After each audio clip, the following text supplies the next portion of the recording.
तमाम होकर उसको हम आज की शाम हृदय से धन्यवाद देते हैं कि उसने फिर से हमें वचन की संगति के लिए अपने चरणों में आने का अवसर दिया और मुझको, मेरे भाई अमन को, बेटे हर्ष को और सभी मोबाइल में जुड़े हुए मेरे भाइयों और बहनों को, बेटे बेटियों को मौका दिया।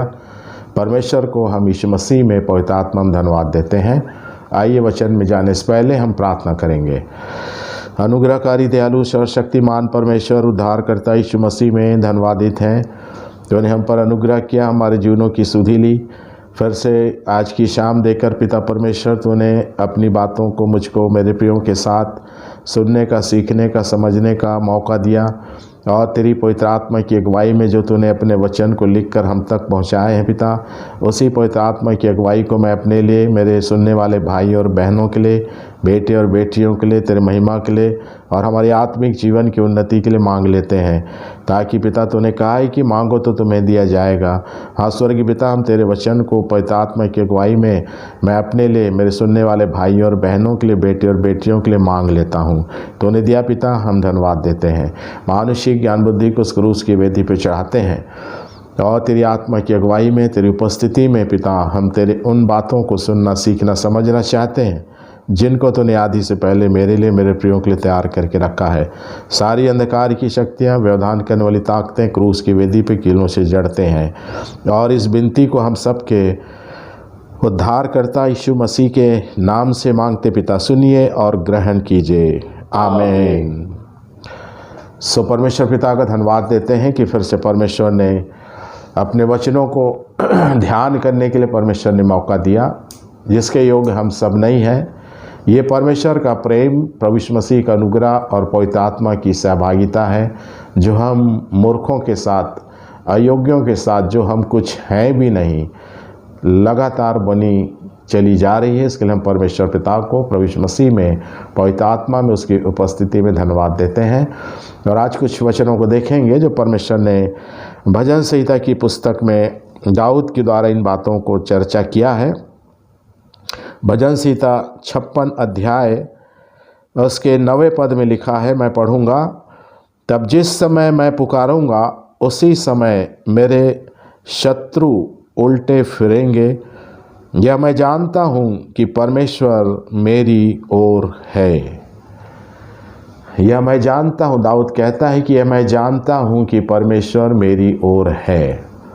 तो आज क्या मैं और आप जान रहे हैं कि क्या परमेश्वर मेरी ओर है? तो परमेश्वर किन की ओर रहता है और उसका क्या पहचान है, उसका क्या प्रमाण है, ये पवित्र शास्त्र से आज की शाम हम देखने जा रहे हैं। हम कहते तो हैं कि परमेश्वर मेरी ओर है या परमेश्वर हमारी ओर है, परंतु जैसा वचन में हमको इन बातों की जानकारी परमेश्वर ने दिया है कि परमेश्वर किन की ओर रहता है, तो उसको हम देखने जाएंगे। निर्गमन की पुस्तक में जाएंगे अपन, उसका 32 अध्याय, निर्गमन 32 अध्याय उसका 26 पद में लिखा है, जिसको हम देखेंगे परमेश्वर के वचन से और अपने हम सब कुछ को जांचेंगे कि आज तक मैं और आप, परमेश्वर मेरी ओर है, परमेश्वर हमारे साथ है, इसको हम जांचेंगे, इस वचन के प्रकाश में जांचेंगे क्या परमेश्वर मेरी ओर है। तो निर्गमन 32 के 26 में लिखा है, उनको निरंकुश देखकर मूसा ने छावनी के निकास पर खड़े होकर कहा, जो कोई यहोवा की ओर का हो वह मेरे पास आए। तब सारे लेवी उसके पास इकट्ठे हुए। हम जानते हैं कि मूसा जब पर्वत पे गया था परमेश्वर से व्यवस्था को लेने के लिए, तो मूसा जब 40 दिन 40 रात परमेश्वर के साथ पर्वत पे था परमेश्वर की व्यवस्था को लेने के लिए, तो नीचे जो इस्राएली थे जिनको हारून के द्वारा परमेश्वर कंट्रोल कर रहा था, और हारून इस्राएलियों को कंट्रोल नहीं कर सका, और हारून को इस्राएलियों ने दबाव देकर एक ऐसा देवता बनवा लिया जो उनके साथ साथ चले, और इस प्रकार से इस्राएलियों ने अपने सोने चांदी के माध्यम से एक ऐसा बछड़ा ढलवा लिया और उसके सामने खा और पीकर नाचने कूदने लगे। और इस प्रकार से परमेश्वर ने मूसा को जल्दी नीचे भेजा और मूसा नीचे आकर के सारी बातें किया। उसको आप लोग पढ़ सकते हैं, निर्गमन 32 अध्याय के कुछ बातों का आप लोग पढ़ सकते हैं कि वहाँ पर क्या क्या बातें हुई। और विशेष बात जब मूसा ने 26 पद में कहा, उनको निरंकुश देखकर, देखिए हारून ने इस्राएलियों को निरंकुश कर दिया था और निरंकुश इस्राएलियों ने हारून को दबाव देकर सोने और चांदी के द्वारा एक बछड़ा बनाकर, बछड़ा को ढालकर उसके सामने पूजा करने लगे, वो कूदने लगे, नाचने लगे, खाने पीने लगे।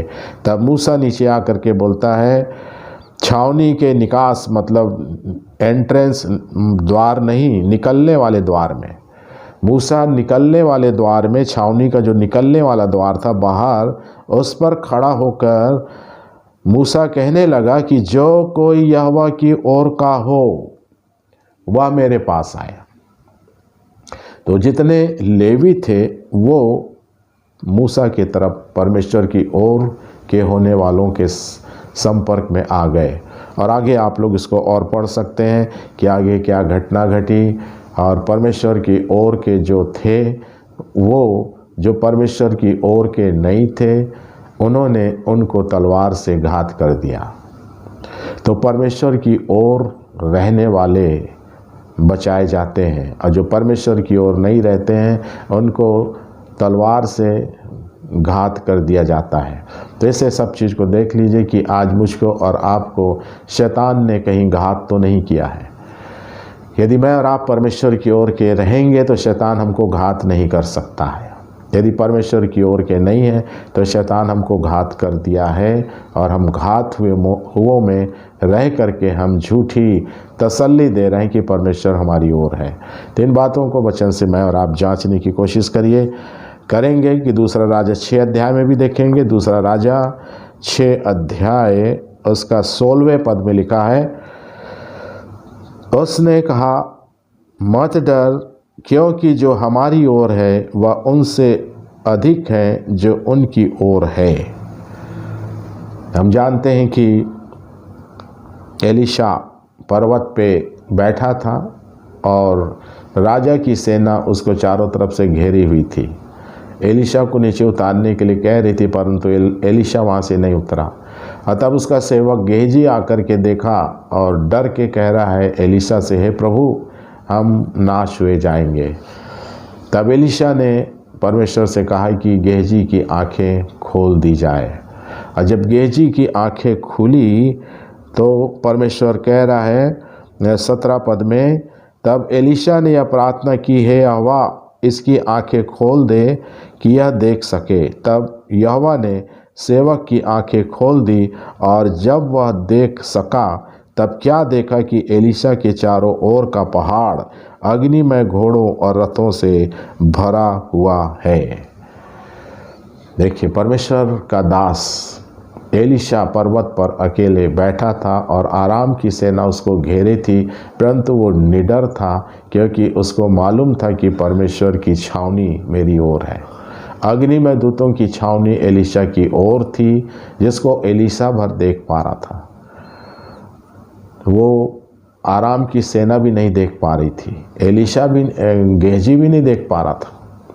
परंतु जब एलीशा ने गेहजी की आंखों को खोलने के लिए परमेश्वर को कहा, तब परमेश्वर ने गेहजी की आंखों को खोली और उसने देखा।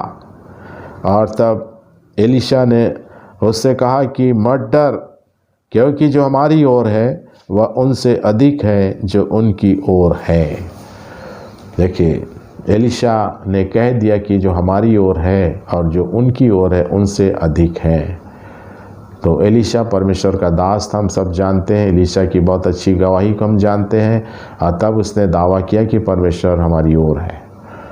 तो ये देखिए, परमेश्वर किनकी ओर है, ये बाइबल से मैं और आप ध्यान कर लें। आज हम कह रहे हैं, वो केवल मुंह का ही कहना तो नहीं है कि परमेश्वर हमारी ओर है।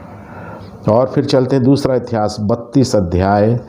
दूसरा इतिहास 32 अध्याय में लिखा है, सारे प्रमाण के साथ बाइबल लिखी गई है, इसलिए प्रमाण को अपने जीवन से देखिए, बाइबल से देखिए कि आप जो कह रहे हैं वो सच है कि नहीं। आपका कहना कहीं झूठ तो नहीं हो जा रहा है।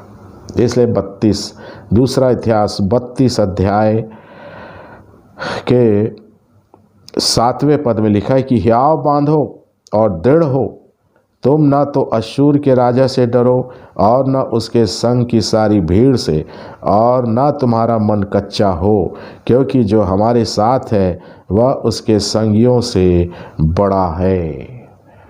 देखिए, यहाँ भी परमेश्वर के लोगों को इन बातों की जानकारियाँ रहीं, है ना। वो कह रहे हैं कि हियाव बांधो, दृढ़ रहो, तुम न तो अश्शूर के राजा से डरो, न उसके संग की सारी भीड़ से, और न तुम्हारा मन कच्चा हो, क्योंकि जो हमारे साथ है वह उसके संगियों से बड़ा है। उसके संगियों से बड़ा है ना। परमेश्वर जो कह रहा है उस पर हमको विश्वास करना है कि अश्शूर राजा के साथ जो सेना थी और परमेश्वर की जो सेना उस अश्शूर के राजा की सेना से बड़ी सेना है। परमेश्वर सबसे बड़ा है। यदि परमेश्वर आपकी ओर है तो आप निडर रहेंगे, आप डरेंगे नहीं। यदि परमेश्वर आपकी ओर नहीं है तो आप डरेंगे, है ना। प्रचार करने से डरेंगे, वचन के अनुसार चलने से डरेंगे। ये क्या पहचान बता रहा है कि परमेश्वर मेरी ओर नहीं है।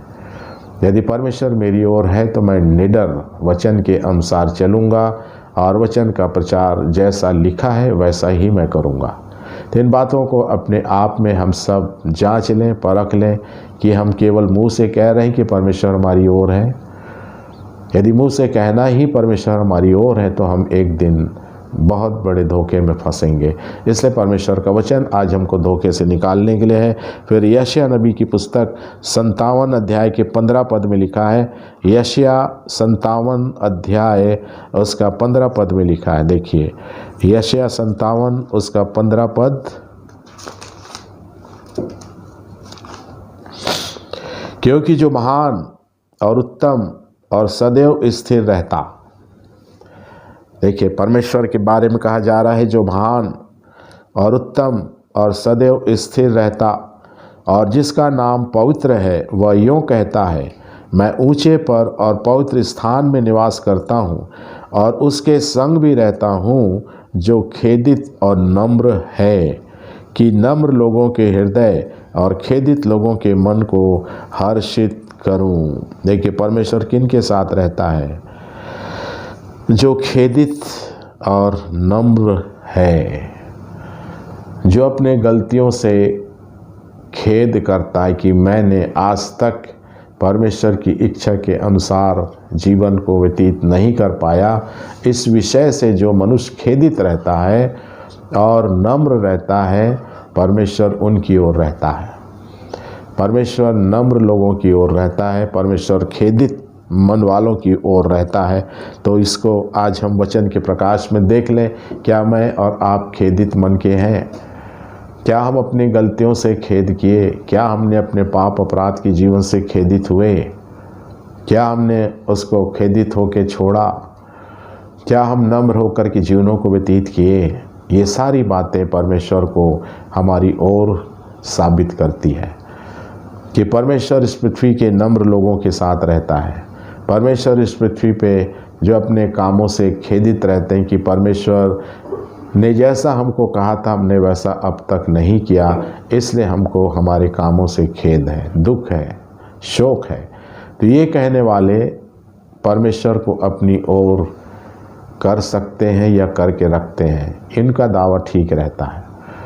उनका दावा ठीक है जो परमेश्वर को अपनी ओर रखकर हर समय खेदित रहते हैं, हर समय नम्र मन के रहते हैं। तो इन बातों को परमेश्वर मुझको और आपको आज मौका दिया है। फिर दूसरा इतिहास 19 अध्याय में भी लिखा है। दूसरा इतिहास 19 अध्याय उसका 11 पद में लिखा है। दूसरा इतिहास 19 अध्याय उसके 11वें पद में लिखा है,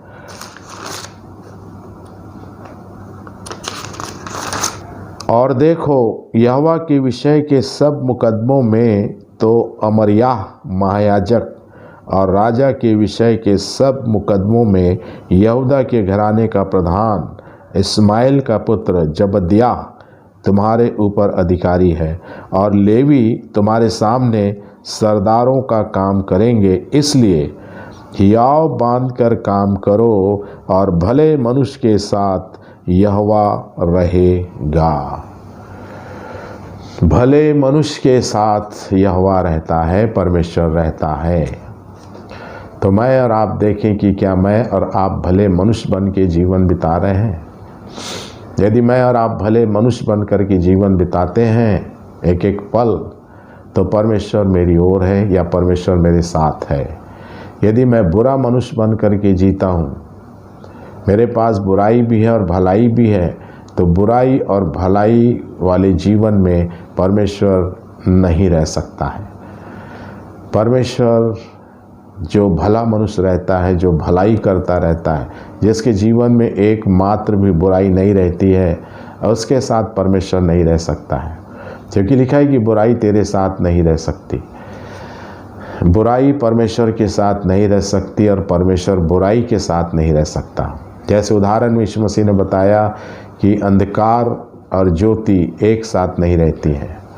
जहाँ अंधकार है वहाँ ज्योति नहीं है, और जहाँ ज्योति है वहाँ अंधकार नहीं है।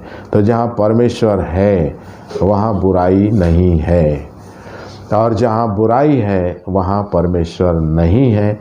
ये परमेश्वर का वचन कह रहा है, ये कोई मनुष्य का वचन नहीं है, ये कोई देश विदेश का वचन नहीं है। ये स्वर्ग और पृथ्वी के स्वामी परम पिता परमेश्वर का यीशु मसीह का वचन है ये, जिसमें सत्य ही सत्य लिखा है। तो इसे देख लीजिए कि मैं और आप भले मनुष्य हैं।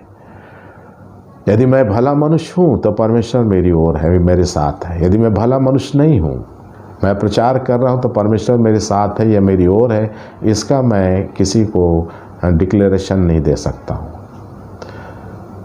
डिक्लेरेशन जब होगा जब मैं भला मनुष्य बन के अपने जीवनों का निर्वाह कर रहा हूँ। क्योंकि प्रचार तो मैं अभी 25-30 मिनट करूँगा, उसके बाद मेरा जो शेष जीवन बुराई में कहीं लिप्त तो नहीं हो गया। इसलिए हम सब इन बातों को गंभीरता से ध्यान कर लें कि आज हम शरीर में रहते हुए भले मनुष्य बन जाएं, ताकि भले मनुष्य के साथ परमेश्वर रहेगा, मतलब रहेगा। ये बाइबिल का संदेश है, बाइबिल के परमेश्वर का संदेश है। यदि आप और मैं भले मनुष्य बन के रह रहे हैं तो परमेश्वर मेरे साथ है, चाहे कोई विश्वास करे या ना करे। यदि मैं बुराई भी कर रहा हूँ और भलाई भी कर रहा हूँ, क्योंकि उस वृक्ष के फल का वो ज्ञान है, भला और बुरा। जैसे परमेश्वर इन बातों से आज हमको अवसर दिया कि हम इन बातों को ध्यान में करें। परमेश्वर मेरी ओर है या नहीं है, ये सारे कथा अनुसार हम कन्फर्म करें। यदि मैं और आप भले मनुष्य हैं तो परमेश्वर मेरे साथ है, और यदि भला मनुष्य मैं नहीं हूँ तो मैं परमेश्वर के साथ नहीं हूँ और परमेश्वर मेरे साथ नहीं है। फिर यिर्मयाह 20 अध्याय में परमेश्वर का वचन कहता है, यिर्मयाह 20 अध्याय, सारी चीज़ें इसके अंदर से खोजबीन कर लीजिए। जब तक शरीर में प्राण है, प्राण शरीर से निकलेगा, तब उसके बाद कोई खोज और कोई बीन हमको नहीं बचा सकती है। तो इसलिए परमेश्वर ने सारी बातें हमारे लिए रखा है। यिर्मयाह 20 के 11 में लिखा है, परंतु यहोवा मेरे साथ है, वह भयंकर वीर के समान है। इस कारण मेरे सताने वाले प्रबल ना होंगे, वे ठोकर खाकर गिरेंगे। वे बुद्धि से काम नहीं करते, इसलिए उन्हें बहुत लज्जित होना पड़ेगा। उनका अपमान सदैव बना रहेगा और कभी भूला ना जाएगा।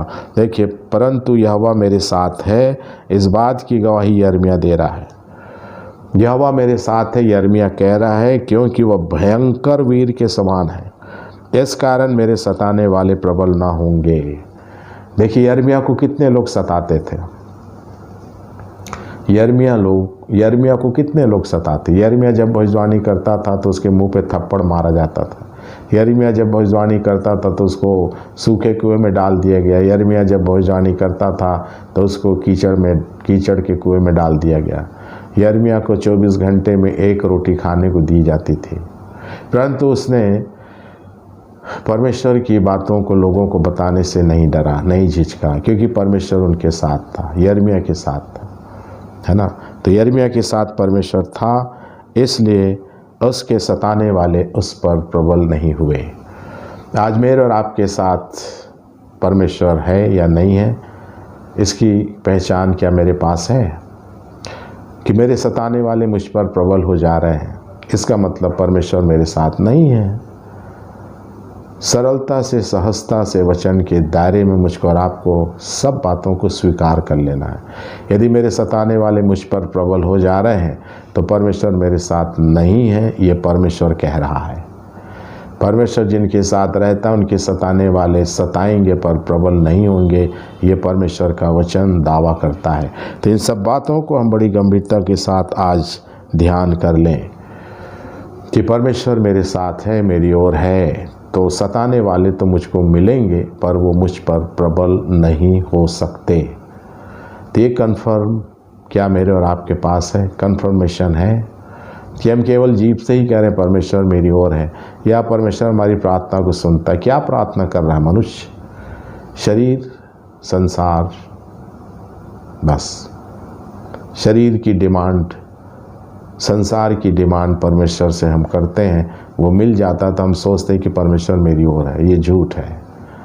शरीर और संसार की आवश्यकताओं को तो आप प्राप्त करेंगे, चाहे आप पापी हो या धर्मी हो, कोई भी हो।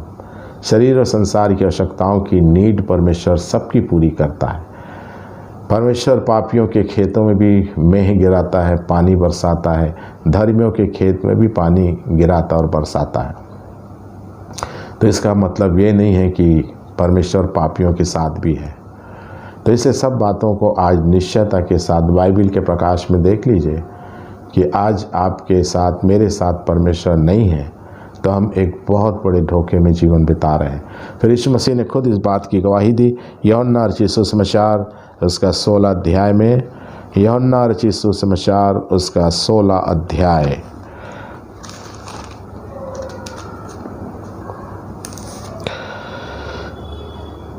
उसका 32 पद को पढ़ेंगे पहले। यूहन्ना 16 का 32।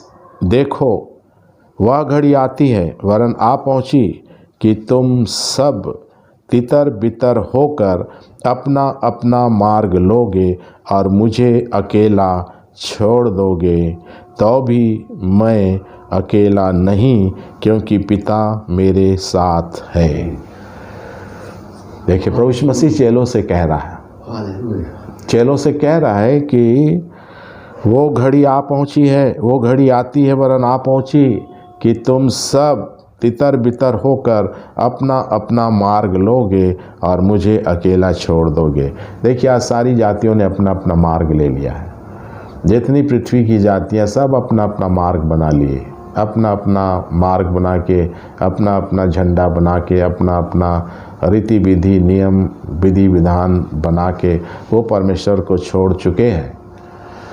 परमेश्वर को छोड़ चुके हैं सारी जातियां, क्योंकि उन्होंने अपना अपना मार्ग बना लिया, अपना झंडा बना लिए, अपना रीति बना लिए। हमारे में ये रीति चलती, हमारे में ऐसा चलता है। ये कौन कहता है? जिनके साथ परमेश्वर नहीं है। जितनी संस्थाएं हैं दुनिया के अंदर, सब ने अपना अपना मार्ग, अपनी अपनी डॉक्ट्रिन बना करके वो परमेश्वर को लूट रहे हैं केवल।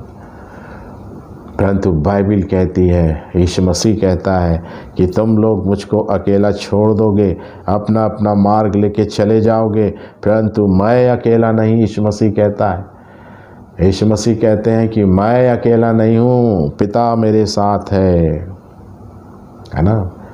तो पिता क्यों यीशु के साथ था? इसलिए क्योंकि जो पिता कहता था उसको पुत्र अर्थात यीशु मसीह अक्षर सा पालन करता था। इसलिए अक्षर सा पालन करने वाले यीशु मसीह के साथ पिता हर घड़ी साथ रहता था, उसको अकेला नहीं छोड़ता था, क्योंकि यीशु भी अपने पिता को नहीं छोड़ता था। यीशु भी अपने पिता के ठहराए हुए विधि और विधान को मानता था। जो परमेश्वर ने उसको विधि विधान सिखा के भेजा था पृथ्वी पे, उसी को मान करके अपने जीवनों का निर्वाह किया। और इसलिए तो जो संसार के जो शास्त्री और फरीसी थे, उन्होंने यीशु मसीह का क्यों विरोध किया? क्योंकि यीशु मसीह ने शास्त्री और फरीसी के विधि विधान का पालन नहीं किया। वो परमेश्वर की ओर से विधि विधान लेके आया था और उसी को प्रभु यीशु मसीह ने पालन किया और इसलिए परमेश्वर उसके साथ था। तो आज मेरी और आपकी ओर परमेश्वर क्यों नहीं है? क्योंकि हमने अपना अपना मार्ग लिया, अपना अपना विधि विधान बना लिया, अपनी रीति बना लिए, अपने संस्कार बना लिए, और ऐसे में परमेश्वर हमको छोड़ देता है, क्योंकि हम खुद परमेश्वर को छोड़ देते हैं। इन सब बातों के लिए आज समय है मेरे और आपके लिए कि आज यदि परमेश्वर मुझको और आपको छोड़ दिया है, या मैं और आप परमेश्वर को छोड़ दिए हैं, तो शरीर में रहते हुए हम परमेश्वर को अपनी ओर कर सकते हैं। हम परमेश्वर को अपनी ओर कर सकते हैं। भला मनुष्य बन के परमेश्वर को अपनी ओर कर सकते हैं। परमेश्वर के कानून व्यवस्था को मान करके हम परमेश्वर को अपनी ओर कर सकते हैं। ये समय है जब तक मैं और आप शरीर में हैं, संसार में हैं। शरीर और संसार छोड़ देंगे और उसके बाद हम परमेश्वर को अपनी ओर करना चाहेंगे तो भी नहीं कर पाएंगे। तो इसलिए इन सब वचनों को बड़ी गंभीरता से ध्यान करिए। ये वचन सब के लिए है, पूरी मानव जातियों के लिए ये वचन है, क्योंकि पूरी मानव जातियों का एक ही परमेश्वर है, कोई अलग परमेश्वर किसी जातियों का नहीं है। एक परमेश्वर, उस एक परमेश्वर का एक कानून है जो पवित्र शास्त्र के अंदर दिया गया है। तो इन बातों के लिए परमेश्वर हम सबकी सहायता करे। फिर एक और वचन चलेंगे, रोमी 8 अध्याय। रोमी 8 अध्याय में लिखा है, पौलुस कहता है, पौलुस की गवाही है, बड़ी अद्भुत गवाही है परमेश्वर के दासों की जो बाइबिल के अंदर मिलती है। बाइबिल के अंदर के दासों की गवाहियाँ ही हैं जो परमेश्वर के वचन से मिलती है, परमेश्वर की इच्छा से मिलती है। तो इसलिए आज मैं और आप वर्तमान में जो मैं और आप अपने को परमेश्वर का दास कहते हैं, परमेश्वर का जन कहते हैं, परमेश्वर मेरी ओर है कहते हैं सब जाति के लोग, पर क्या हम भले मनुष्य बन के रह रहे हैं? क्या हम परमेश्वर के कानून कायदे पे चल रहे हैं, या हम परमेश्वर के बनाए हुए मार्ग पे चल रहे हैं? यदि ऐसा काम मेरे और आपके पास नहीं है तो हम परमेश्वर के साथ नहीं हैं और न परमेश्वर मेरे साथ है। तो इसे परमेश्वर रोमी 8 अध्याय में पौलुस के द्वारा बताया। रोमी 8 का 31 पद में लिखा है, सो हम क्या कहें, इन बातों के विषय में क्या कहें? यदि परमेश्वर हमारी ओर है तो हमारा विरोधी कौन हो सकता है?